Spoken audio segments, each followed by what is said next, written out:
What is going on, guys? How is everybody? Welcome to the Daily Grind. I'm your host, Chump Change. It's live and recorded. If you guys have any questions, please feel free to ask. Now, let's get into this lovely topic about Ledger. First things first, just want to say I never had anything against Ledger. I use Ledger. That's my main holdings are in a Ledger, right? So that's what I've started with. I started with the Nano S. I went to the Nano X. And yeah, I'm pretty pissed off with the news, to be honest. And it's not even just being a baby about it. It's kind of violating what we all kind of hold tried and true to, right? Which is not your what's it called? If you don't hold your seed phrase, right, it's not your crypto, right? It's one of those things where they're just kind of, I don't understand why they didn't make a new wallet. Why didn't it become a new thing, right? Just roll out a new wallet to make it easy and simple for everybody else, right? If that's your main target audience, I don't know if you guys listen to the Twitter thing. I'll get into it in a few minutes, but there was a couple ignorant comments which were kind of awful, but why wouldn't, if they're trying to just onboard more people, if that is their main goal, why didn't they just roll out a new product instead of creating a bunch of FUD in the space with people that already have ledgers? Not your keys, not your crypto. Yeah, I got tongue tied. Sorry. But yeah, it's just, it's so aggravating that they don't see it how we're seeing it. So people like myself that have had a ledger since the beginning, right? Or since the beginning of my crypto experience, it causes concern, right? And knowing that your seed phrase can be just kind of sharded with your approval. If you log into your wallet and you hit approve, they could just get your seed phrase. Like, how is that possible? It doesn't make any sense to me. And then on top of it, they're trying to KYC. I understand the KYC thing, all right? That's not even the big issue here. The big issue here is them having your seed phrase, or even having the option to let you give your seed phrase away to 3 different parties, whatever. But either way, I'm here with my man Yeti. He's in the back room. Sorry for keeping you back there so long, buddy. I'm going to drag him up. We're going to just have a quick, or an hour-long conversation, kind of rip into this thing a bit, and then yeah, I want to take questions from you guys. So if you guys have any questions, feel free to ask in the chat. Here, without further ado, here is my man Yeti. What is up, my man? How you doing, Chump? Oh my god, I'm like I'm kind of aggravated. Well, for one, I had my hand raised in that meeting for like 25 minutes, never got chosen, right? Yep. It's one of those things, man. I don't trust it. So my major concern here is, and the reason for me bringing you on, right, I want to know your thoughts on that whole backdoor scenario, right? And I guess if it's not a traditional backdoor, it still, to me, seems like a backdoor, okay? If they can still shard your ledger, I don't care how many fucking ways you divide it, they could still get it. Like, it's still a possibility to get it within the firmware. Like, does that concern you?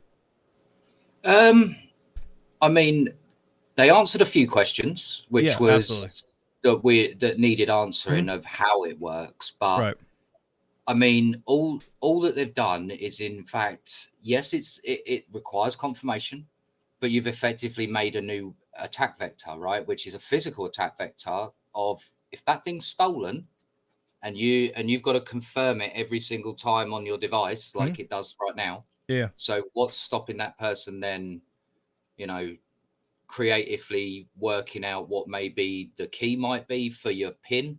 Because most people use memorable days to them as PIN numbers, although you shouldn't. It's really advised not to. But yeah. how many people use their year of birth as PIN numbers for devices? Right. No, makes total sense. Absolutely. So, they have created a new attack vector, and I'm sure Patrick could be the first to pipe up and say that, there's also a few other types of ways that, given that they're sharding it and sending it out, what's stopping somebody being able to, God forbid somebody does it on a public Wi-Fi and enables sharding over a public Wi-Fi. What's to enable them not to capture those shards as they're sent out of the device? Because at that time, it's outside of the Ledger wallet, and therefore Ledger can't stop things once they've gone outside of the Ledger. 100%. So like my major thing is, Patrick, I'll send that to you in just a second. I'll bring Patrick Guy in on. I want to know what he has to say. And if anybody else wants to talk, just let me know in the chat and I'll Discord you. But yeah, so the thing, like, the entire thing, just them being able to grab your seed phrase at, you know, a little update is, I honestly think it causes more concern than it's worth. Like, why even bother making an update? Why didn't you just make a new device where this device is geared towards that kind of person that want to be lazy and don't hold their seed phrase, and you want to give it to these other people, whatever? Then okay, cool, that's fine. But like, it's the update that's going to affect your previous wallets. Like, that's, it drives me nuts, because now it's like, now I've been holding crypto for 2 friggin' years in the same, or 3 years in the same wallet, right? Kind of skirting the capital gain thing, not moving them, right? Just because when I want to cash out, that's where I'm pulling it from. It's getting cashed out. You know what I mean? That's it. Now I gotta send it to another wallet and deal with a bunch of other bullshit. Like, it's just, it's one of those things, right? I don't know. I mean, I honestly, I feel like they kind of did a move, kind of like Bud Light did. They didn't really think it through. Do you understand what I'm saying? I mean, you know about the whole Bud Light controversy, right? I feel like it's not the same, not nowhere near the same, but you know what I mean? Like, it's like Sure. you didn't even talk to people about it. And if you And there's, did, like, there's you put out always got to something a be a week or certain two level of, ago, whatever. there's always got to be a certain level of trust, right? With using hardware-based wallets, because the Right. company that's making them has to be trustworthy to start with, right? But 100%. Yeah. by all accounts, we all assumed that once those keys were generated and stored in that unit, that the firmware effectively, or by my own understanding, was that very little was interacted on those keys at all, other than it being stored securely, right? You wouldn't have assumed an air gapped unit could ever send its keys out anywhere. That's the whole That's idea of an air gap solution. 100%. They, it 100%. completely destroys the idea of an air gap solution. I mean, Yeah. yes, it does two-way communication, but physically, once you set it up, you don't ever need to connect it to a PC again, because you can Right. see it on the blockchain. Right. The only time you should ever then need to do it is periodic firmware updates, Right. or if some sort of mass security update was rolled out fast, Well, because and obviously you'd want those.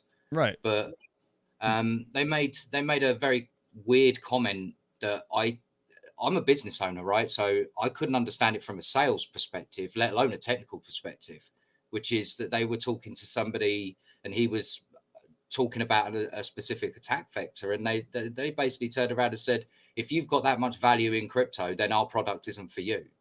I'm like, hang on a second, that's like the Mm. worst reply you could ever say to somebody. Oh, if you don't like it, don't use it.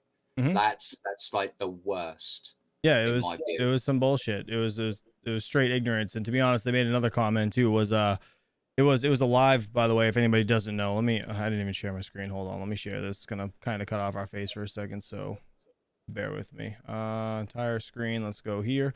So this right here is the live that they had. Right. This is it's like a recorded thing. You can go listen to it. I'll drop this link in the chat. But the thing that he said that really, really got me upset was the fact that he was like, I see a lot of I'll play it in a minute, but he said, I see a lot of comments on Twitter and, you know, around the space saying that this is just gonna get hacked in the next 12 months or whatever. And he like chuckled and he's like, well, I guess we'll see. And I'm like, at whose expense? Are you gonna fucking pay back the money of the crypto to people? I doubt it. Like, that's the most arrogant thing I've ever heard. Like, why would you say that? You know what I mean? And it's like, I don't know. I mean, I'm sure he didn't have that kind of intention when he said it, but it was just like a dick move. You know what I mean? It's kind of like, oh, okay, I don't care about everybody else that already has had ledgers and trusted it this whole time. I don't understand it. But I don't know. As far as the backdoor thing goes, though, Yeti, like, what do you feel about that? Like, now knowing that they can do that, which is the firmware update, there's got to be some sort of workaround that a hacker can actually pull that same line of code out of that acceptance thing and use it against your device. Funny you should say that, Am I because fucking wrong? like, Like, sorry, I no, apologize for the actually, language in this whole stream. like I'm just like pissed. I was having to sit down listening to that live stream, and I'm thinking to myself, I could think of at least a couple of ways to potentially even social engineer somebody going 100%. onto their own ledger and effectively pulling up stuff. Like, Well, it was that obviously, and then on top there of the are always KYC. attack vectors that are somewhat, you know, understood, and you have to kind of accept that they're there, right? Right. Somebody could social engineer you to go onto your ledger, especially somebody without the knowledge of an understanding, right? It's how phishing sites work and Mm-hmm. stuff like that. But you should never be opening up new attack vectors Right. without first, considering all the ramifications. Well, And yeah. maybe if So, they'd have spoke to the crypto miners and the people actually using their product, mhm, they might have actually understood that you're right. They could have released a separate piece of hardware that would have given the best of both worlds, right? An air gap solution for us, paranoid miners who want, absolute control. And then people that just want to onboard into crypto, but want it safe and secure, but don't want the immediate hassle. It right. would give the best of both worlds to the company. I just don't understand why they didn't consider that option. Right. And then the other thing was like the way that they had like, all right, so three different entities basically are going to be holding these shards that will more or less have to communicate and throw them all together to give you back a seed phrase, right? That's more or So less what they're doing. for anyone who didn't watch it or listen to it and doesn't understand what sharding is, so take a individual file, split it into three, encrypt each one individually using a different cryptographic method, and then send each one of those out to its appropriate location where it's being stored. Right. Right. Sorry, I was giving Patrick the thumbs up because I can see him back there, but he's having a little bit of camera difficulty, so I'm giving him a minute. Yeah, so that whole thing, right, going to three different entities. I mean, I don't care if it's going to three different people or one. It's still irrelevant to me because it's like, if you got to get your seed phrase back, you're gonna give it back to the person that requests it, right? So now, if you have to KYC, my concern is this is exactly what I was gonna say to them. If somebody hacks my life, okay, my personal life, and they call Ledger to get my seed phrase, are you gonna give it up? That's a very good point. 100%. That is a 100%. very good point. If they can provide all the documents that they would require, they're probably going to hand it over. 100%. And then guess what? Who's at fault? These companies for doing what their protocol was because of Ledger? Somebody mentioned this actually in the live stream, right? We both picked up on it literally immediately, right? Right. And they turned around and went, "Oh well, you're covered for 50 grand." Oh, is that what they said? I was so mad. I was typing That was to their you. answer. You're covered for 50 grand. But what about some of us that might have potentially more than 50 grand on a ledger, right? Yeah. There are people out there who have a lot more than 50. Well, guess what? The bull run comes back. I can tell you right now, it's going over 50K in my ledger. Like I'm not going to be happy if something like that happens. So yeah, I don't know. And apparently, therefore, the ledger is not for you. Apparently, yeah, exactly, and that's how they treat their old customers. Kind of bullshit. But anyways, that's crazy sales techniques. Oh, I've seen some madness in my time, but that is right up there. Right, Mr. Patrick Guyan is here with us. I'm gonna bring him on, Mr. Yeti, so we can all kind of discuss this a little bit. What's up, Mr. Patrick Guyan? Hey. Oh, it's gonna now it starts. All right. How do you feel about this? Give it to me, Patrick. I know you don't got too long. So I got a few minutes here, but I think Yeti gets the reference to my name here. So when you grew up with computers and you were a teenager, you did stupid teenager stuff to figure out how things work and things don't work. So by having this functionality in the software means that it can be triggered. It can be triggered remotely. It could be triggered locally. It's hard to say how it is or isn't because it is a black box, right? We don't have the source code, or maybe we're given a version of the source code that will have a proper checksum when it compiles, but it might not be legitimate. So I guess if you have only one red flag in your life to raise, this is when, where, and how you raised it. Because a backdoor was put in there. And kind of like what you were mentioning with the whole Bud Light controversy earlier, I don't think that was an accident. I think that was intentional. Just like this, I think was intentional there.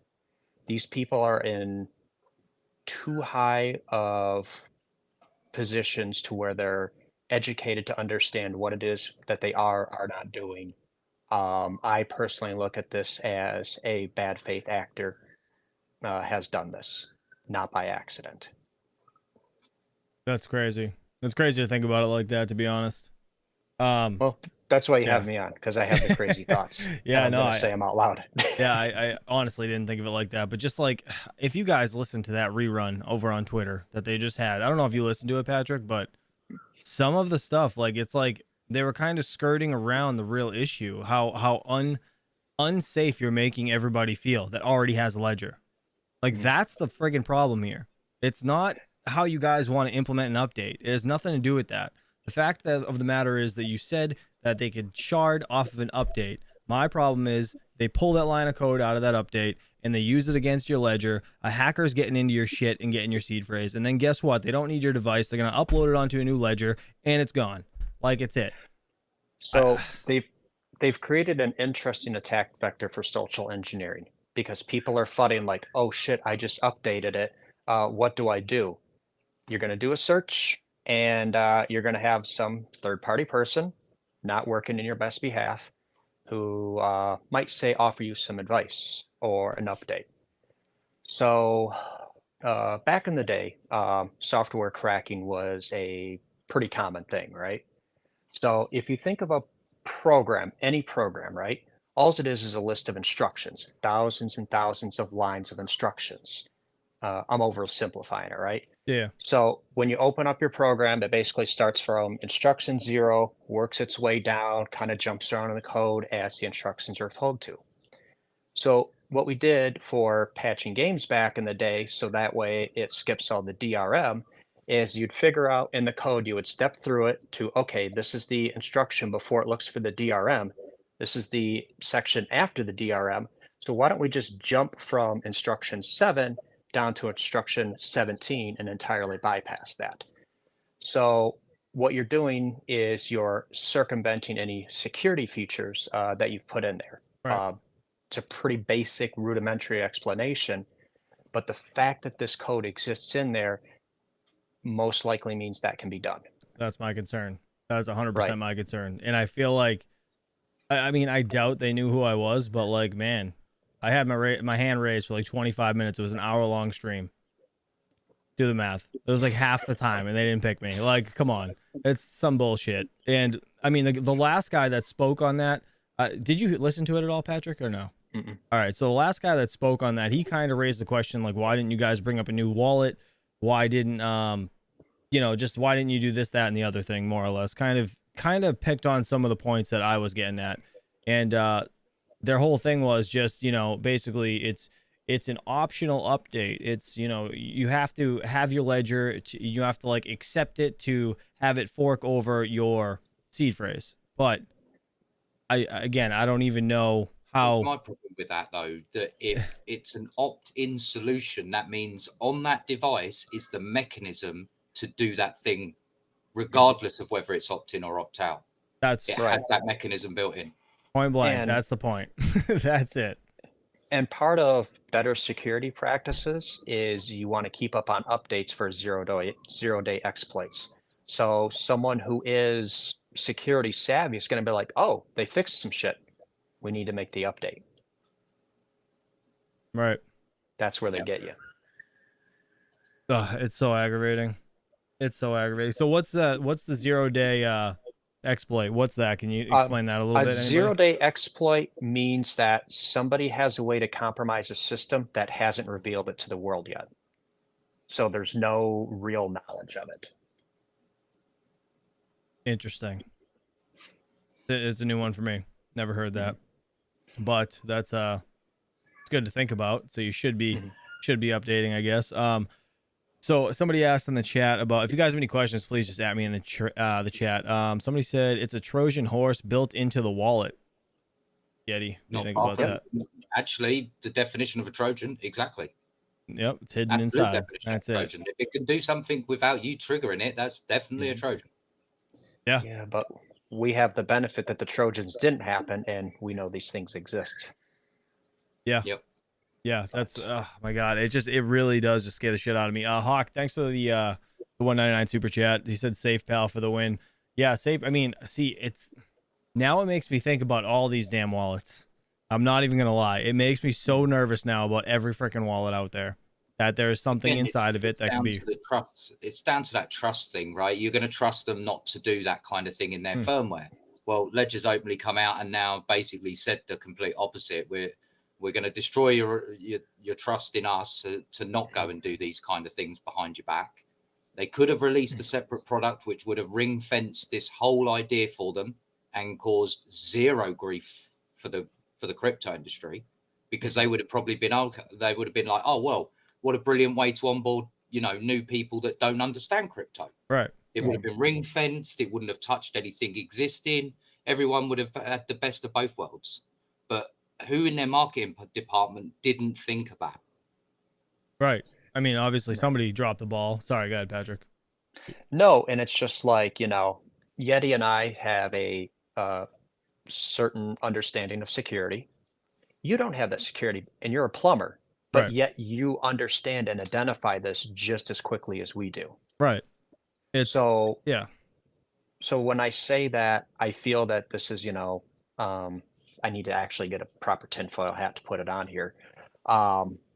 This, I still believe it was intentional, because you could not have just haphazarded your way into this. It's a good point that you bring that up, actually, because I'm realistically, compared to these two, you know, nerds over here, not trying to call you nerds, but you know what I mean. You guys are way into computers, way more than me, right? So for me to pick that up or something along those lines, right? it's as a software developer, right? When you bring in new features, you don't just go and release a new feature right. in one go. You roadmap it. So that was their must have thing been today. thinking They about posted it this 2 weeks for ago. months Right. beforehand. Right. They mentioned it 2 weeks ago, he said, but nobody said anything until today. Like, and that was the reason for this whole call.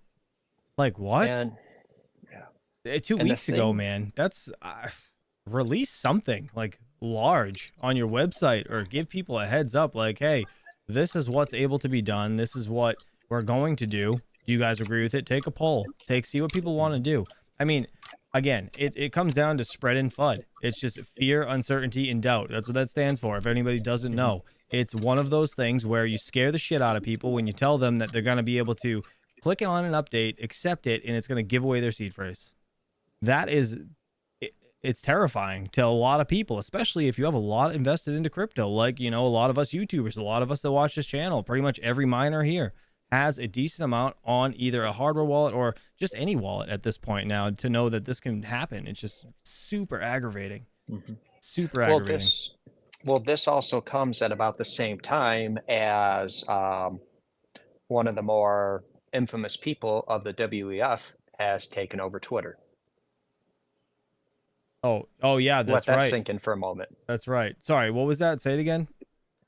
I said one of the more infamous people of the WEF has now taken over Twitter. I heard they had somebody new. I heard they had somebody new, but I don't know who it is. Or who, you want to ex-CEO of Universal, I believe it was.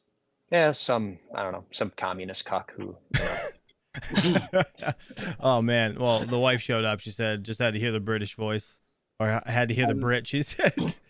Hugo Down just sent in a super chat and asked, with KYC in the back door. Now, KYC is slightly different, right? They don't actually hold the KYC. They just offer a facility for the KYC to interact with the wallet and whatever service it is. So the KYC bit's a bit like almost like a third party environment at that point, which again would potentially leave another nice, you know, attack vector for me as well, if I was looking at it, because you could, what if you could ghost the KYC and emulate you being that person without the need of the device?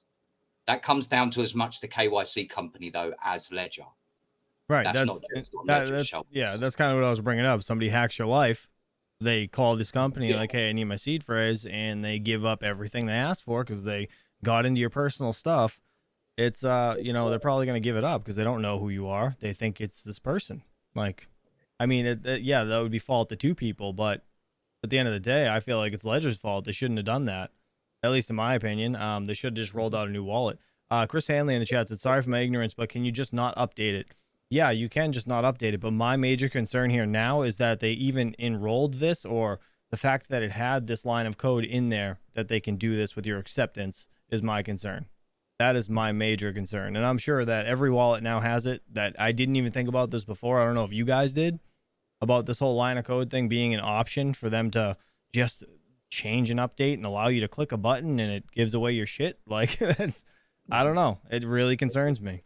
Really concerns me. So one of the classic debates in the security community is,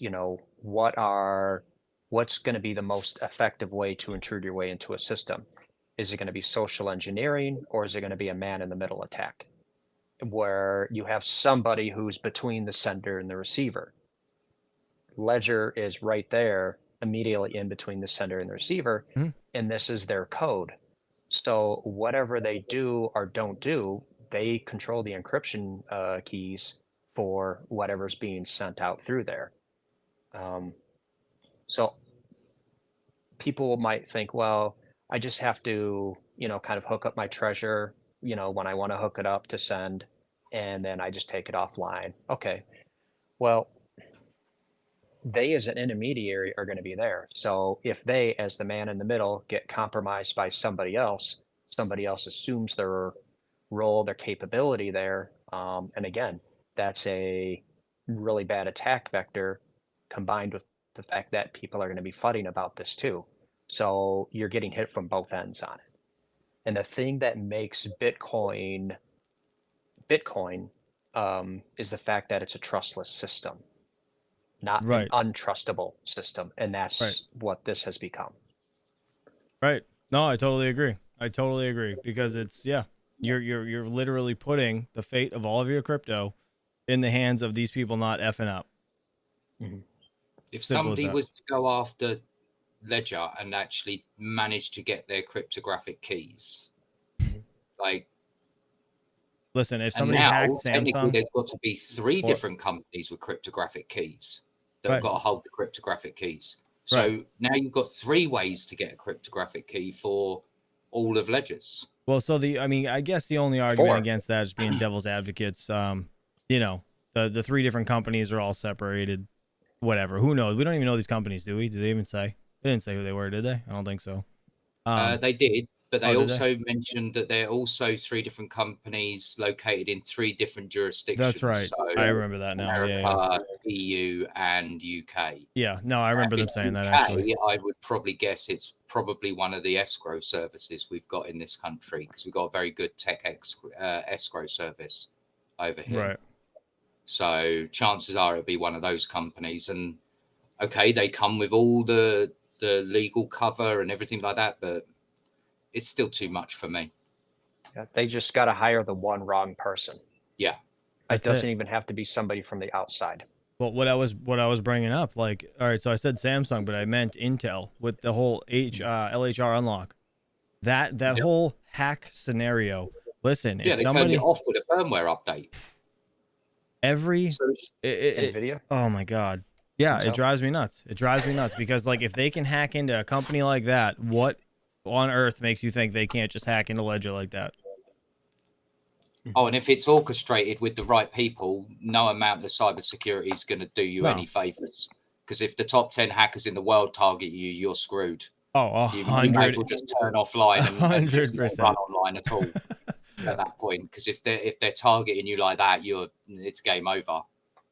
So Voodoo said in the chat, he said an encrypted Android phone is safer than these so-called hardware wallets. What do you think about that, either of you guys? I've seen some hardware wallets apparently encrypted on Android. No. Oh, really? Just no. Interesting. Yeah, so, I don't know. An encrypted device just basically means that whoever physically picks up your device is going to have a harder time getting into it. But the fact of the matter is that's not air-gapped. Something, in order for it to be air-gapped, it cannot have any network connectivity to anything at all whatsoever. 0.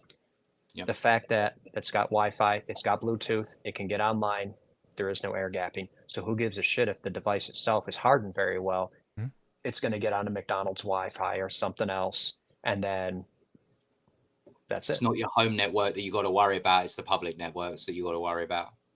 Right. And then, I mean, you can also, if you're really trying to get after somebody, you can set up a device outside of their home to basically capture and rebroadcast the SSID, make sure that signal's chooched up very well, like quarter wave amplifier, and their device is going to be like, oh, this is the SSID with the really good signal. This is the one I want to connect to.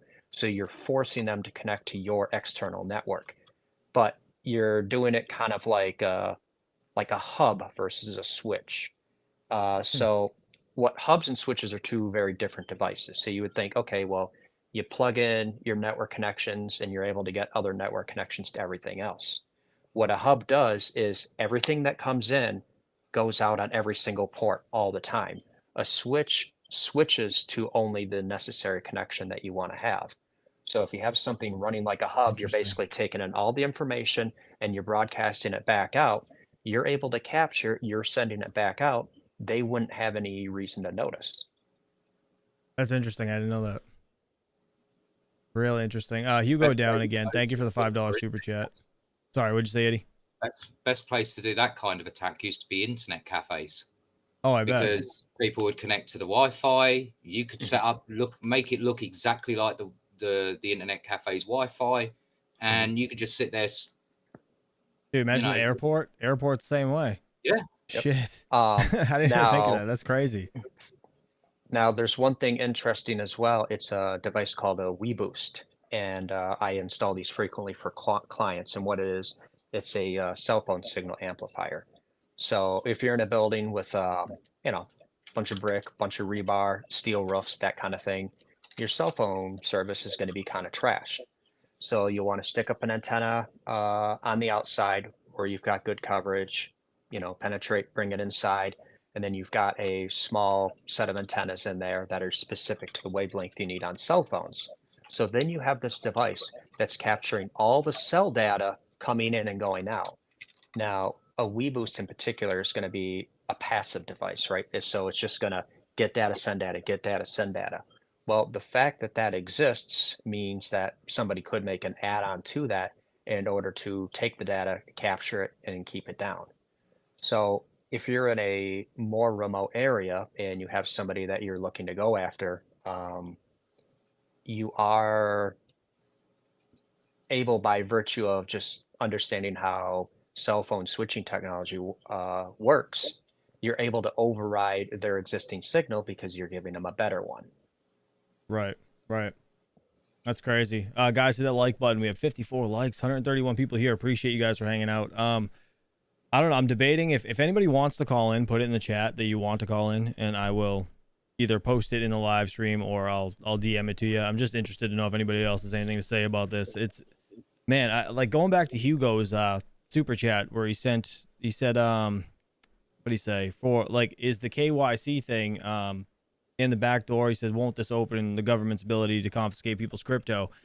Just going back to that, like the KYC thing, I mean, that's a good point. I think it's inevitably coming to almost every wallet that we're going to have. Every wallet company is going to have to do this at some point. I mean, it's one of those things. I mean, personally, that's the way I feel. Same thing with the friggin' CBDCs. I know we had that conversation Saturday. We don't have to get into that, but it's just in general, that is one of those things where I think they're going to start pushing it towards all of these companies if they can. But if they're not based in the US, then there's not much they can do about it. You know what I mean? At least the US government. But yeah, I mean, the KYC thing, that's now, that stands for know your consumer, right? Customer, client, whatever. Yeah. However they friggin' want to say it. But yeah, this KYC thing, it sucks because there's no more, you're not going to be anonymous when it comes to like your crypto. But yeah, I mean, it does kind of screw people if you're not like doing the right thing, paying your taxes like you're supposed to. But theoretically, we're just going to pretend everybody here pays their taxes properly. Like it's not the point of that. It's the point of knowing that, say, Joe Schmo down the street has this much on a ledger, and I'm assuming it's in his house. You know what I mean? And guess what? I have a gun and a mask and I want to rob him. Like that's the thing. It's like, that's the scary part of it. I don't know. Get to a point where there'll be an attack vector of actual physical, like burglary to steal the units. And then once they get hold of that, they can effectively do the confirmation side. So, I mean, that can be with any hardware wallet, right? It's always makes sense that you keep it safe, secure. But if this sharding allows them to effectively take your stolen one and then move everything over to a brand new, fresh one that is, you know, brand new serial numbers and everything like that, that's untraceable. Yeah. You know, okay, it's traceable on the blockchain, but that doesn't actually tie it to an actual ledger, unless, of course, you start digging around at what's on the ledger. Right. Yeah. Chad from Canada said KYC is unacceptable. Might as well use your bank card. Right. So I mean, I agree with that. It sucks. Right. Possession is 9/10 of the law, says Big Wooly, and it's true, man. You get robbed. I mean, people take that thing, you're screwed. And especially if you can prove you have the ledger, and I don't know, are they gonna give up your keys if they have the ledger? I mean, if they say a robber has the ledger and they call the company to get your shards of your seed phrase, like, I don't know. What do you guys think about that? Is that a thing? Is that a possibility, or would they still have to know the PIN code, or do you think they would let them right in? I don't know. I would think that if you're a smart criminal and you play the long game, you wait for some type of discovery of what the encryption key is, then that way you can just unlock the device at your own leisure sometime in the future. Yeah, that's a good point. Yeah, 1000% agree, actually. Let's see. If you guys have any questions, add me in the chat or just ask away. Go ahead, sorry. Which, I guess kind of further emphasizes the point of having your keys physically stored someplace not where you live and not where you associate. And probably not any place that you would ever take your cell phone. Right. Because if you don't want anybody to know where you are, don't take a fucking cell phone there. That's the dumbest shit you could do. Yeah, dumbest thing. But it's... And then, and then if your wallet does get stolen, there's going to be a certain period of time before they can even do anything with it.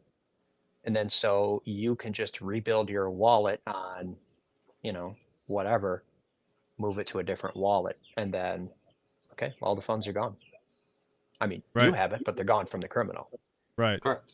I just put this the StreamYard link in the chat. I'm gonna pin it up there. If you guys are interested, please feel free to call. You must have a webcam. Obviously, be respectful. No BS. I'm just if you guys have a major concern that you want to bring up, please feel free. If I didn't have a chance to read it in the chat. And Brian Hollywood, you're such a troll. Well, thanks for being here, buddy. Yeah, he changed his name to Chump Change. XD is my beach. Oh, you're the worst.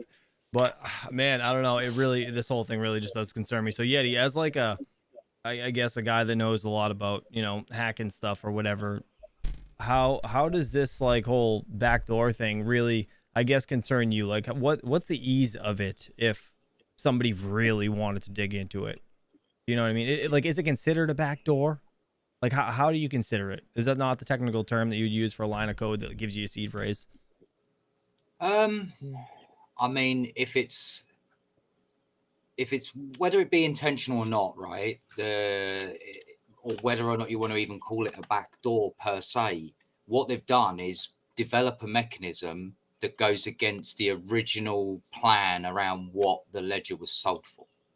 The idea was it was supposed to be safe, secure. Your whole system stays there in the device.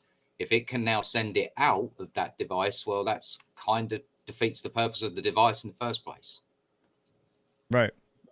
Some people are asking about Tangem and stuff, right? So the Tangem wallet, honestly, I think I did a video on it and I think it's great. The only thing that I wish I said in the video that I totally forgot when I was doing the pros and cons at the end, because I kind of rifled it all off. The other con is you don't get your seed phrase. It's generated per card that comes online, from what I gather anyways, how it works.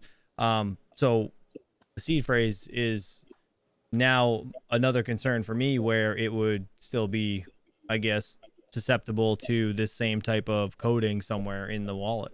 I don't know. What do you guys think about that? Is it... And I'm not trying to bring anybody else's name through the mud, but I feel like every wallet now is going to have this similar thing that we didn't know about.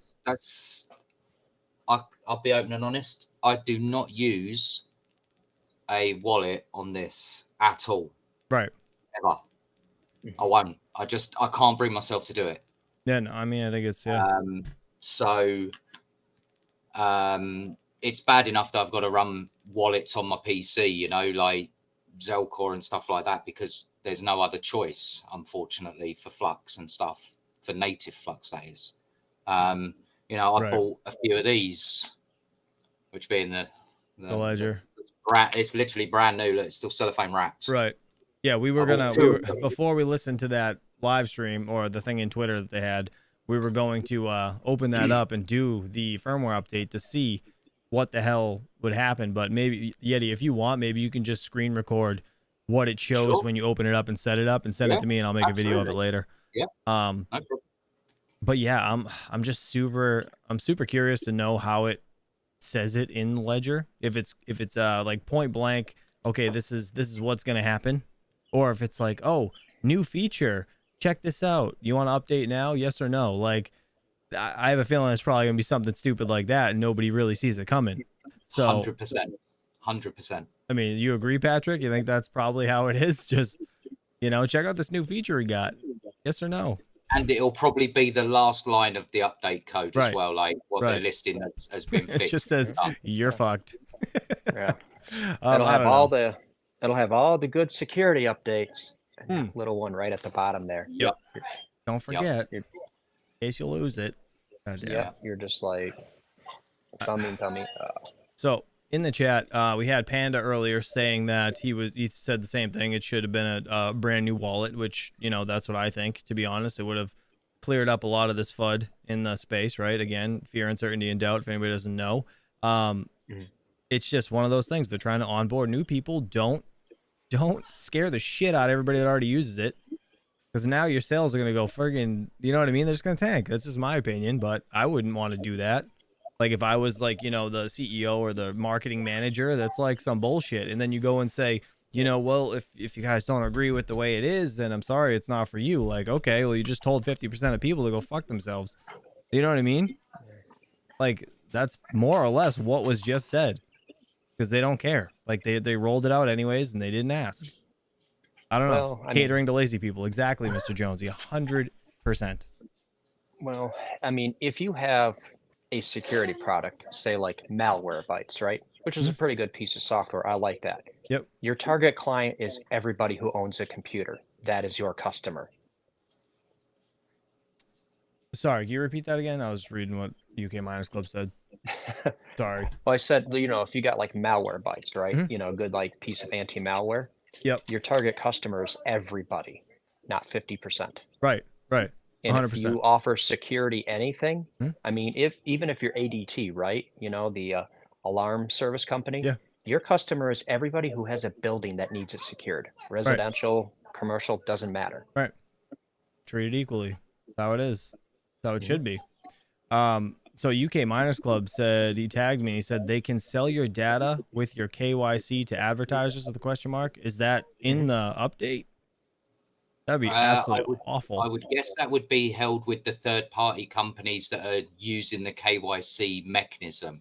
The mechanism only allows for the ledger to interact with the KYC part to say, yes, it's all authorized, it's fine.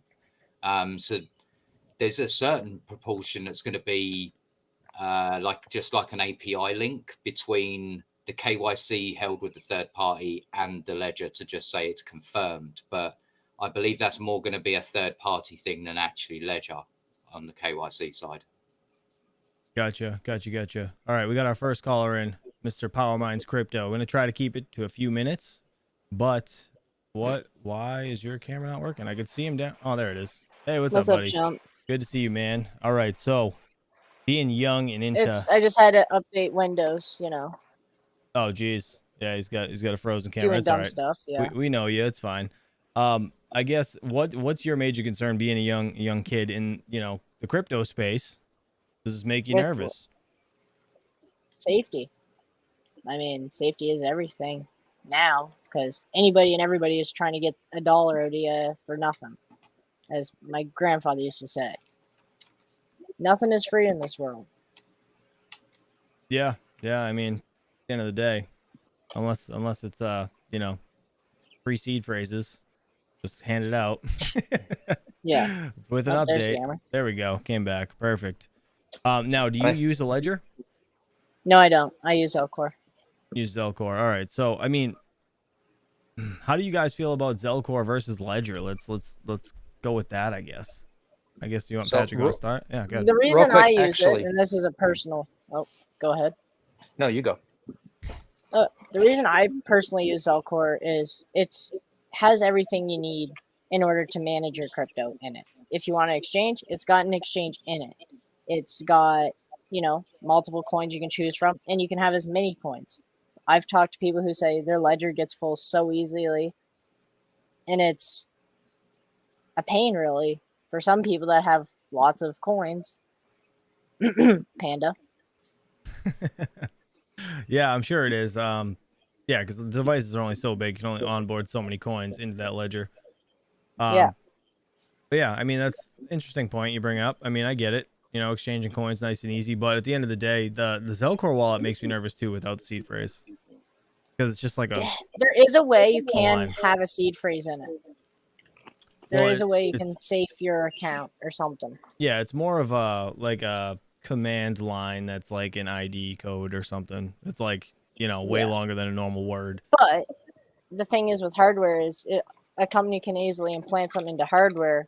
Unlike Yeti, you can go through a website or any sort of downloadable app thing within minutes and you'll be able to find it. Unlike hardware that they may put something into the actual hardware itself to where you may never know until you get absolutely beeped on. Right. Patrick, go ahead. What were you going to say? So I'm actually going to go on his point right there of safety. And I think that was a very important thing that Yeti and I just kind of glossed over getting in the technical weeds here. Because when you have the KYC to that wallet there specifically, they're going to know that, this particular person owns 2,000 Bitcoin. Yeah. That is a safety risk. Yeah. Yeah, Sure. that's kind of what I was that's kind of what I was getting at. When you have to KYC all these big wallets, like, yeah, you know what I mean? You can see it somewhere, and again, Joe Schmo hacker down the street wants to see and knows you got a ledger, and it's probably in your house. I'm gonna go, rob. And we also have to remember too, kids are now being taught in grade 2 how to code and program. Things are simple now for kids, right? Like growing up without computers, you had to learn everything from scratch. Now it's like you YouTube anything and you get, find out pretty much anything. Somebody near me's family or something, I heard, they literally had to buy a book for their kid on how to program, and they were only in grade like 1 or 2. Yeah. So it's just, my 5-year-old... as the people are getting smarter, it's going to be a lot harder to keep things to a safe as possible condition. My 5-year-old grandson, he was learning code at 5. So, damn. Schools over here start them really early. Yeah. Really, really early, to be fair. They're on Arduinos by the time they're 7, programming up basic style robots and stuff, to just take basic commands. That's insane. Yeah. That's insane. Let me see. I'm gonna rip through the chat quick. I want to see. Everyone should switch to Tangent, said Matt K. I mean, again, it's I don't know. It's one of the Tangent wallet. Again, I'm nothing against it. I like it, right? But I mean, the seed phrase thing being generated just on the card. If there's a way to get it off, who knows? I don't know. We can't get it off, but I mean, maybe if Yeti tried hard enough, maybe, but I don't know. It's just one of those things that makes you nervous, Safe Pal, some people were saying, let me see. Maker's Dimension said, BC Vault has been my favorite so far out of everything I've used.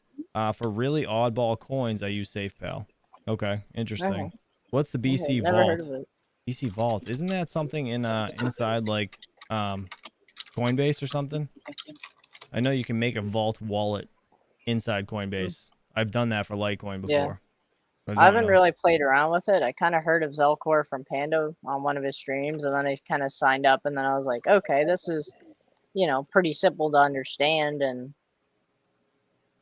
I have most of my holdings in Flux. I have a lot of Flux. That's mostly what I'm mining, other than Raven on a 3070 and my SIA box. Or HS box mined SIA. Then 3L3 is on the way. Gotcha. That's awesome, man. The Maker's Dimension said it's a hardware wallet, the BC Vault. Interesting. Yeah, you know what? Maybe I did look at that before. Is it like an older style? Does anybody know here? You guys know? I can look it up. Yeah, I'll check it out. All right, I kind of want to play this this recording a little bit actually, and I think yeah, let me I want to play this. I want to see. I don't know how loud it's gonna be. Let me just see how it plays.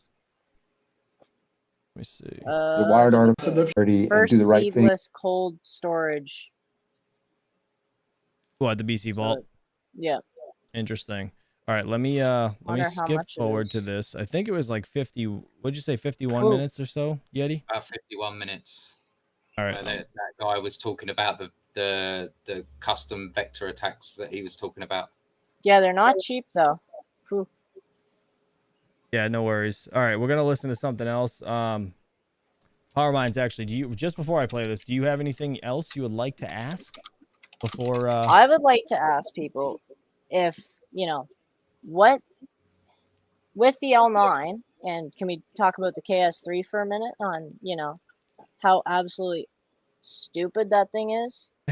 I don't want to get too far off topic. I want to talk about the wallet stuff, but we can talk about that another time if you're interested. That's is that cool with you? Perfect. All right, big guy. Well, I'll catch up with you later. We'll talk in VIP and we'll we'll try to 100%. we'll talk about that a little bit. Appreciate you, buddy. 100%. Have a good day. Catch See you, Eddie. All right, let's go. I want to jump into this thing. I want to see what this has to say. Appreciate you for calling in, Mr. PowerMinds. Hawk is on his way. That's kind of why I was making room for him, but I want to see if he hears this. Hopefully he does. All right, so it was around 51 or so. I want to catch when the guy starts talking. Because I just want to cover all three. I remember the second two, but I didn't. Can you guys even hear this? You can't hear it, right? God damn it. Hold on. I have to stop it. All right, hold on. I gotta share the screen again. That's why. Patrick, are you screwed? Do you have to leave, or are you all right? Nope, I'm good. All right. I just wanted to make sure. I got screen share more audio. time than I budgeted for, so perfect. Yeah, I wanna see what they have to say. So it was around 51 where the guy was kind of like, I guess, a little arrogant in his response. I don't remember the first. Sorry. See. You can hear it now, right? To log into a partner to buy. First question was, I guess, like, what is the Ledger's stance on KYC? Do you guys have any touch on the KYC? Oh, okay. The governments, have Ledger? Are you guys turning over information? Because this is new information that, Ledger really wasn't collecting or involved with before.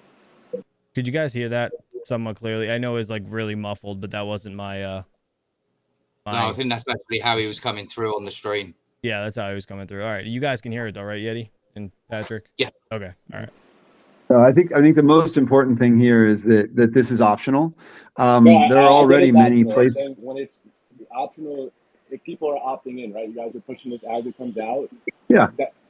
It's no longer optional if you could opt in, right? It's like the attack vector. No, that's not true. That's not true. Opting into right. Look, right now you can go into Ledger Live and buy crypto, swap crypto, and certainly on the buy side and many times on the swap side, you're using a service which requires KYC. Again, like Pascal said, we're about providing access to the world of crypto, and there are many places in the world of crypto where the service is going to ask you to KYC. So Ledger never does. Ledger never will. We don't even have a facility to do it. We don't have the ability to do it. We don't store any of that data anywhere. We would never do that. We never want to be a regulated custodian. In the case of user data, we keep only what is legally required because we ship people products, right? So if you go to Best Buy, buy a Ledger, use a Ledger, we never know anything about you. Even if you then use your Ledger to log into a partner to buy crypto, say MoonPay. You go through MoonPay, MoonPay wants you to, or Stack and Sat or whoever, and they want you to KYC. We don't have any of that data. So our point of view on KYC, which is a good question, is we don't do it. There are many services in the world that do. We will provide you access to those services. If you would like access to those services, you are welcome to KYC. And if you don't want to, don't do it. That's fully up to you. And so in that way, just like it is today with Ledger, it is fully optional. And again, there are, and it's like it's one of these things. You always have trade-offs, and you can. But it's not. But I'm saying, Ian, it's not a trade-off if there's no new additional attack vectors. And like you guys have been repeatedly saying, exactly. no additional attack vectors, but there's a chance that someone could access crypto without having the private key if they give you the KYC IDs3 entities, right? Wait, ask that again. Recovery thing, right? Saying if you lose your private key and you opted into this service, there is a potential that someone without your private key will have access to your crypto or to move your crypto, right? That's the whole kind of purpose. No, I don't believe so. No, because no one has your private key. What happens is that the three custodians need to come back together to to put the encrypted shards back into your Nano where it can be recovered. So my question right there is, what do you mean they have to put it back into your ledger? If you have a seed phrase, can you not take that seed phrase and put it into a new ledger? Like, am I slow, or is this just? It sounds like they're taking your seed phrase and putting it into 3 different parts, and then having each custodian hold one of the 3 parts. Right. Is the way that I'm understanding. But what he was just saying is they all have to come together, and then you have to input it back into your ledger. No, you input it into a new fucking ledger, and then that crypto is yours. Like, what do you mean? Makes no sense. Makes no sense. I feel like they didn't know what the hell was going on. There's another part there, but first I want to bring in my man, Mr. Hot Crypto, because he's finally calling in the afternoon. What's up, buddy? What do you think about You know what this? I was gonna do? I was literally gonna take this, okay? Don't break it. Don't break it. And I was gonna throw it in a glass of water just for effect. It would probably be it would probably survive, to be honest. Hey Hawk, I've just turned my speakers down 10%, so you're all good.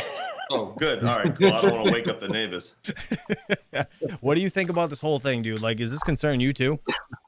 Like, do you have Ledger? I don't even. Oh, you just showed it, but do you use it, or is it whatever? I have a Ledger. I haven't used it. Okay, back up. I used it once, and then I realized that I didn't. To be honest with you, I didn't like the way it integrated with everything. And then when Rondi got me this Safe Pal, yep. This thing is the titties, man. Like, you can't go wrong with this. Like, this thing is great. It integrates with the app very well on your phone. So I'm just learning about this Ledger thing, just listening to you guys, because I was just in the living room holding the baby, and then you guys were all talking about it, and then you like come on in. I'm like, all right, here, I'll be right back. Yeah. So well, it's just friggin', it's so concerning to me, man. It's so, I don't know.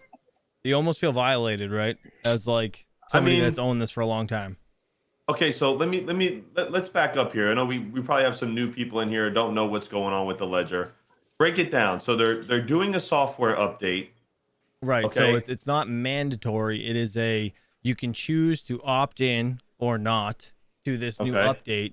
This update is going to allow them to get into your ledger, where they can then shard, which is more or less chopping up your seed phrase basically and sending it 3 different ways to 3 different entities that are located in 3 different jurisdictions, more or less. One's like over in UK or whatever, and say there's one in the US. I don't know where exactly they are, but they did mention it in the in this live stream thing they had on Twitter.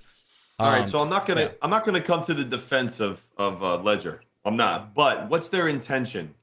Are they getting sick and tired of people losing their seed phrases and complaining? So what's their intention? That was a great question, actually. So their entire intention on this was to make it easier to onboard new customers.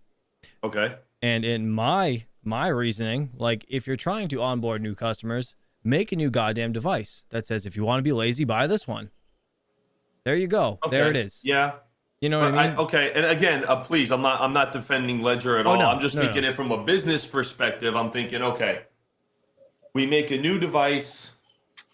It's going to cost us millions of dollars probably to develop, production, all that stuff, for a community that might not, for people that might not gravitate to it, or we make adjustments to what we have now with probably the stock that they have now. That's a good point too. Probably the cheapest. This was probably the cheapest option for them to push out something new, right? Mm-hmm. And to sell the numbers that they already have in stock. So, so what is it? The 3 things you can have: good, fast, or cheap. and you can only have two of the things. You know, you can have you can only have two out of the good three. and cheap or whatever. Like this, it's one of those things Fast, where reliable, or cheap. Yeah, whatever. Yeah, there's those three things, right? And it's just, I don't know. It's just, I feel like they scared the shit out of everybody that has a Ledger.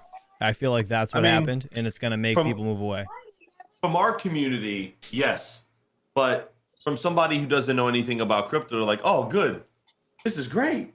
Because I've heard all about these seats. You gotta look at it objectively, no, that's true right? Too. Yeah, 100%. You gotta look at it objectively. You gotta go. Somebody who doesn't. Then Hawk, would not a separate firmware to enable or completely remove that functionality be the alternative? That way they could have used all their existing devices and just physically not included that piece of software in that firmware.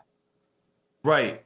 Yeah. Agreed. Almost like you have an option for like a pro feature and an intro feature. Right. Exactly. So when you look at it from a cost perspective, I understand why Ledger's doing what they're doing, 150%. You know, there are people that are going to get into this and they're going to go, "What's a seed phrase? I got to save this thing." We saw a lot of that. But how much Bitcoin is locked up in devices that people don't know because they were too lazy to save their seed phrases? I mean, I understand what they're trying to do. In our community, it's awful. We look at it like, "Oh, you're going to have my seed phrase? What are you, nuts?" And and I get it from a security aspect, yeah, but when you look at it from a consumer base and someone who's not like, us or you guys that are very technical and, we know more about it, we're well educated in it. This is a dream for most people that want to get in and secure their crypto. They're not looking at it from a theft perspective like we are. Right. You know what I mean? Like, not your keys, not your crypto. We get that, right? But you lose your keys,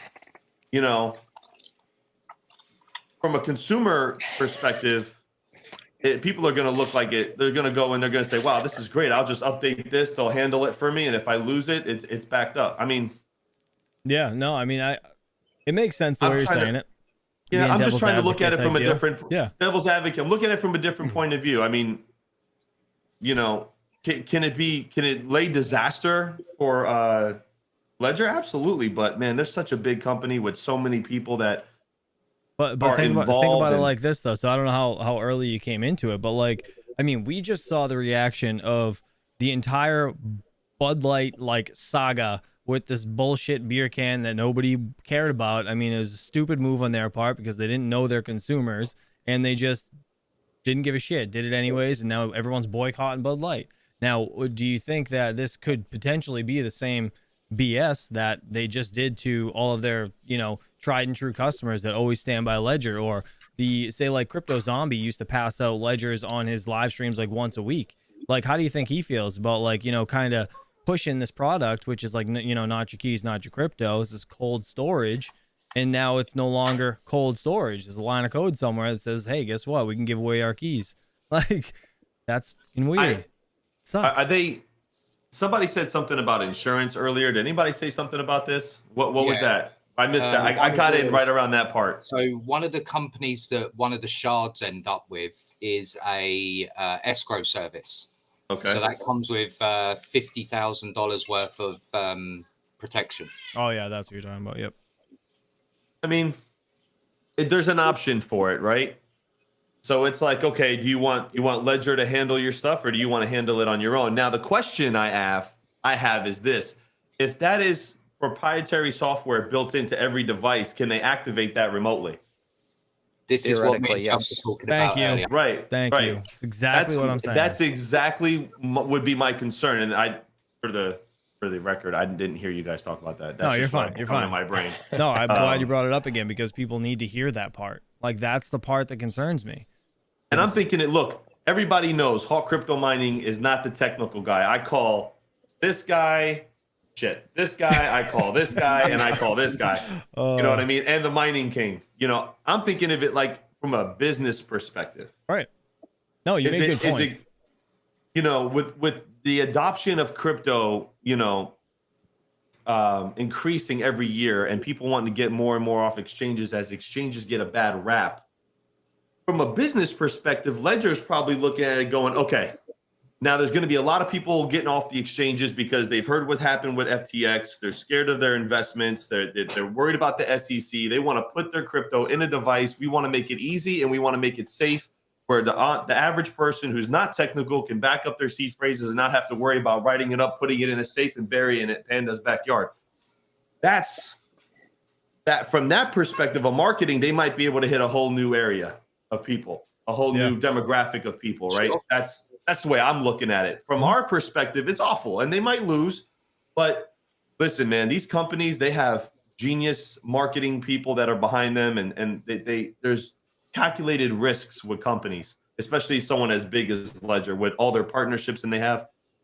We may look at it like a bad thing from a security aspect. From a common Joe, they, I mean, hey, look, I don't know. I'm gonna see what's gonna happen. Well, I want to see what's gonna happen. What's gonna be the outcome? You know what I mean? I wish I could find. We'll know in a month. I wish I could find the point in this thing, right? So, man, I gotta scroll back and find it. But they literally said in this live stream on Twitter, one of the guys, it was one of the co-hosts or whatever, he stated that he sees a lot of, I already mentioned this, but he says he sees a lot of like messages on Twitter saying like, oh, this is just a I guess way to get hacked, and this is going to be hacked in within 12 months, yada yada. Like, people are just complaining, more or less, spreading FUD on Twitter, right? And he goes, well, he's like, people are saying all this, that, and the other thing, and he's like, but we've never steered out of the into the realm of getting ourselves into a bad situation. So he just goes, haha, we'll have to see. But it's like, all right, if you're saying like, you understand that this is a security risk, and it's a pretty decent sized security risk, at least in my opinion, you're laughing at the fact that it could wreak havoc on somebody. Okay, it doesn't. Right. I don't care if it's one person or 1,000 people. If it even ruins somebody's life, that's more than not okay. And so, for him to laugh and just say, I guess we'll have to see. It's like, dude, at whose expense? I mean, that's probably not the best way to do it. But the question's going to be is how many people like us own one of these, and how many people who are not like us own one of these? Oh, right. Because if the number of people who are not like us own these, then they're just appealing to their demographic and they don't care about losing. Right. The other side, right? Business, right? You appeal to your clientele and who's your biggest your biggest crowd. Sorry. So I don't know, man. I mean, I gotta go watch the Twitter thing. Yeah, I'm putting it in the live chat now. If anybody's interested to go watch it, that is the Twitter link to watch that recording. And who was laughing? Like the CEO or somebody high up? It was one of the developers, I think, of the whole thing. Devs, I believe. Yeah. It wasn't like it was just like a chuckle and I guess we'll have to see. Like, come on, bro. Like, unfortunately, that's almost like enticing every hacker to come at them, and that's a really bad place to be putting yourself in the firing line of a bunch of hackers. Yeah. So somebody said something in the chat, because I had the chat on the TV in the living room as well, and they said that a 20-character password, even with even that rainbow table that you were talking about, Yeti, and all that other stuff earlier, that would take a substantial amount of hardware and and processing power to get through, right? Or you just rent it off Flux. Or you can just rent it off Flux. Granted, but it's gonna be a thing with AI, right? But yeah. No, that's not AI. That's just pure compute. Yeah, that's just pure computational hash power. It's going to be even worse with AI, probably. Yeah. Well, I'm sure it's not Yeti, what kind of encryption are on these things? They don't disclose which cryptographic methods they use. I would like to hope that they use at least more than one. Well, that would be good to know. And if because if you know what kind of method that they use, I mean, that's probably. Is there a way to find out? I mean, I'm not trying to break into their shit. I'm just saying, like, we can better secure something if we know what it is, right? Sure. So, yeah. So does anybody know? That's the question. Different types of encryptions will have, I guess, different types of patterns to them and how they're encoding the data. So somebody with enough knowledge and time would be able to process of elimination to narrow down closer to what it is or it is not. Right. Gotcha. DJ brings up a good point in the chat. He said, think of it like this. Miners already have their ledger. Will they buy more? Probably not. He said, but the real money for them is to get new customers sell them insurance monthly/annually. Now that is a way better business model for them. And I mean, yeah, I agree to some extent, right? I get that. You know, once you buy a hardware wallet, you're not really going to spend the money and buy another one. But I mean, if you're like, you know, myself or just any YouTuber, right? So like personally, without, you know, the YouTube thing aside, like I have the S and the Nano X, and I like having two just because it's like, why not? Like I have, you know, if one breaks, I got the other one. One's Bluetooth, the other one's not. Like one's easy to use, one I got to plug into the PC. It's just there's, you know, there's different reasons to have multiple hardware wallets, but I don't know, when it's the thing of the, like on the YouTube side, right? When you're gonna piss off your customers, and it's not even like, you know, you didn't do it intentionally, they say, or whatever. It's you created a whole bunch of, again, FUD in the space where now nobody that, like, if you're seeing it like I am, I'm not gonna go and promote Ledger anymore. Like, why would I do that? It's a concern for me. I'm not gonna force it to you guys. Like, right. They don't, now you don't, your values don't align with what they're doing. But you know, looking at it from, again, objectively, from Ledger's point of view, they're like, okay, well, we've probably sold millions of these to crypto miners and all kinds of people, which they're never going to need another one. right. Well, I guess So the thing is, they're only good for like 4 years or something. There's like a life cycle on them, 3 to 4 years, and then the things die. Really? Yeah, and then you got to buy a new one. So I mean, listen, if they didn't reinvent their product in 4 years, a company could die. So, you know what I'm saying? There could be 10 million different reasons why they're doing what they're doing. Okay. Yeah. I mean, yes, from our community perspective, it's awful. I'm probably not going to use this now. If anybody wants it, let me know. Well, I think from the marketing standpoint, it was actually a fail as well. Really? Because if you're trying to introduce a new company into, or new customers into your company, right? You create a new product line for that specific customer, because different customers, different groups have different needs. Mm-hmm. You know, there are like 3 companies in the world that make tools, and one of them probably makes 80% of the brands, you know, like Snap-on, Stanley, DeWalt, Matco, all these companies, they're all made by the same one company, right? But they got different divisions in their companies that make different qualities, different styles, different things to appeal to different customers. That makes good sense.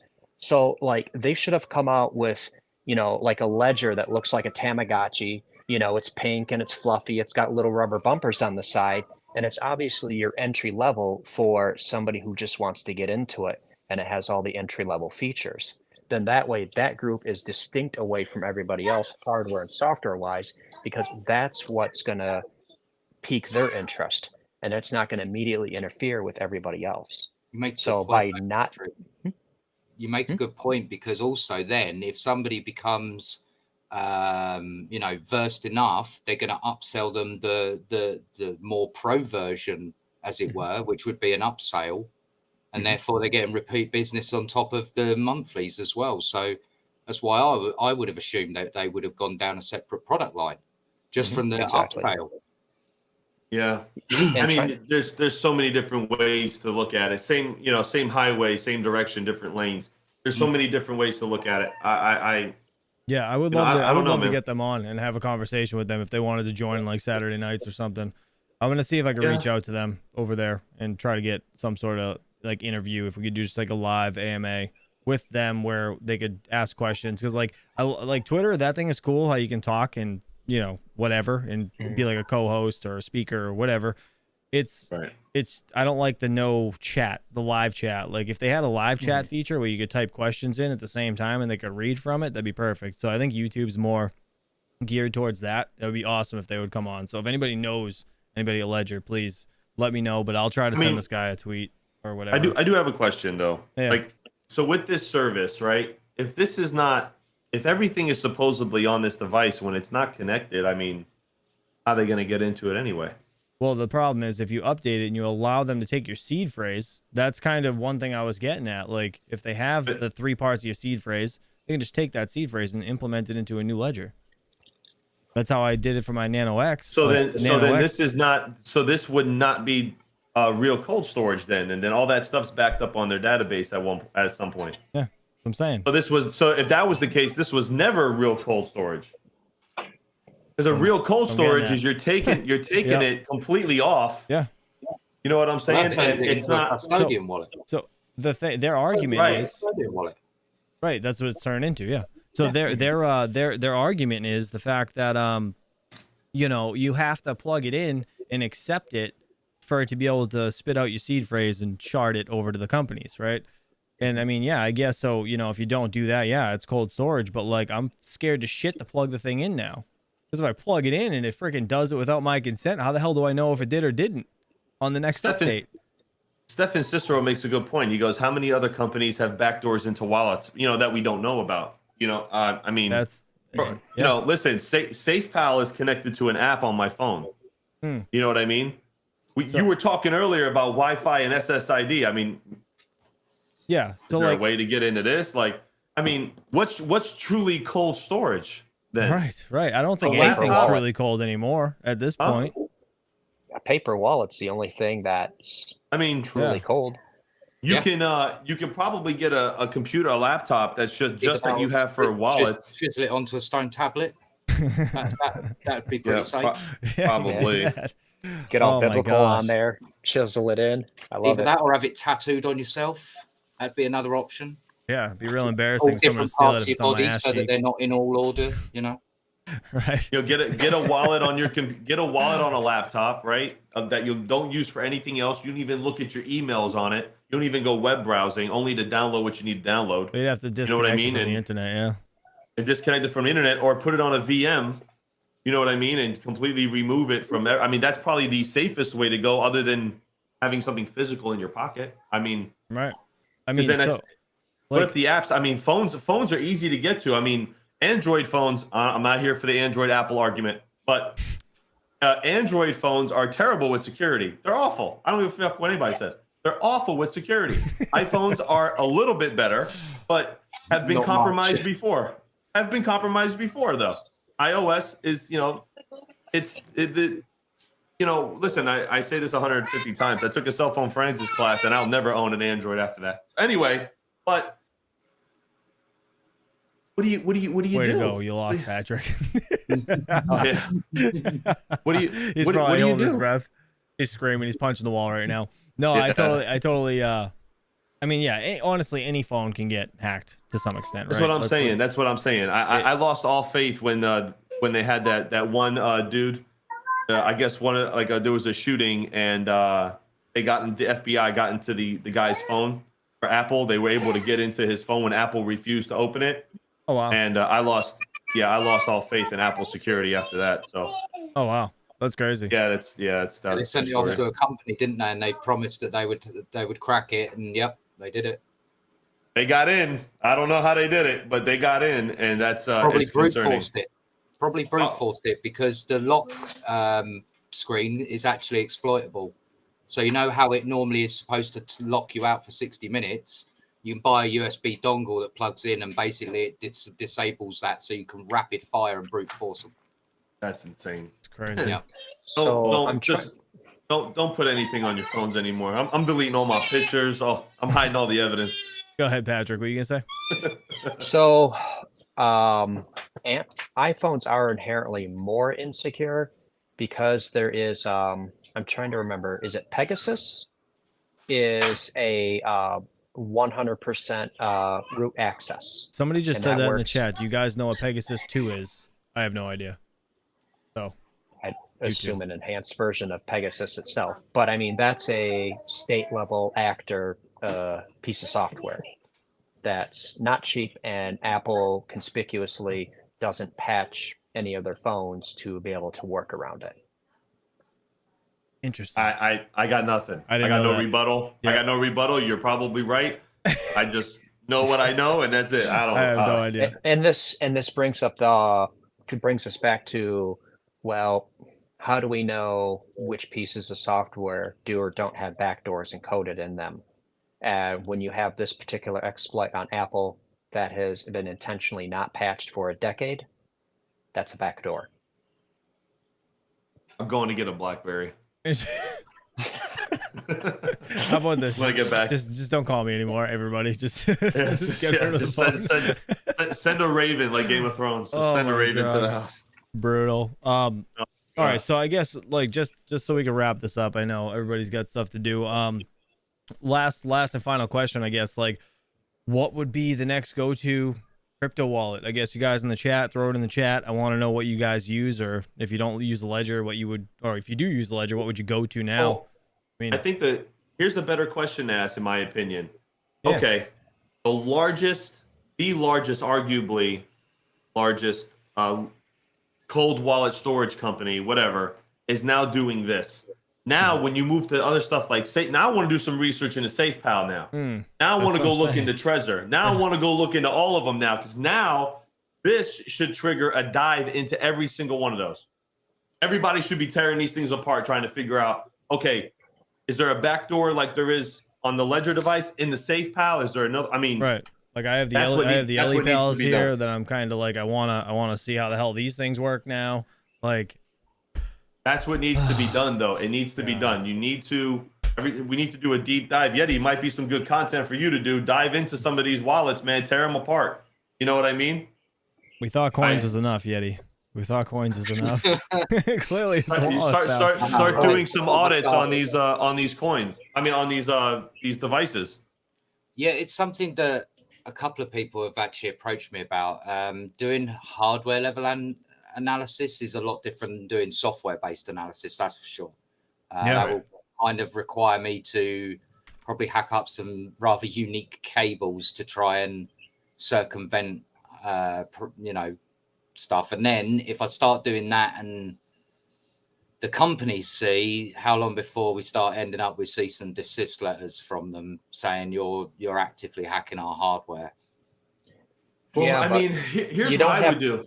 Go ahead, Patrick. I'm sorry. Go ahead. You don't have that legal trouble in the U.S. because it's already been determined by the Supreme Court, is that if you bought a device and you physically have it in your hands, you own it. You can do whatever the hell you want with it because that's your device. Right. Right. So just make sure you have an American flag in the background, apple pie, bag of potato chips or something, and be like, obviously I'm in the States doing and this. just talk like Patrick, bro. You'd be fine. Listen, yeah. There was a guy that used to buy the iPhones on YouTube, and he would purposely buy them to break them open, okay, just to see what's in them, to see if Apple was full of shit or not.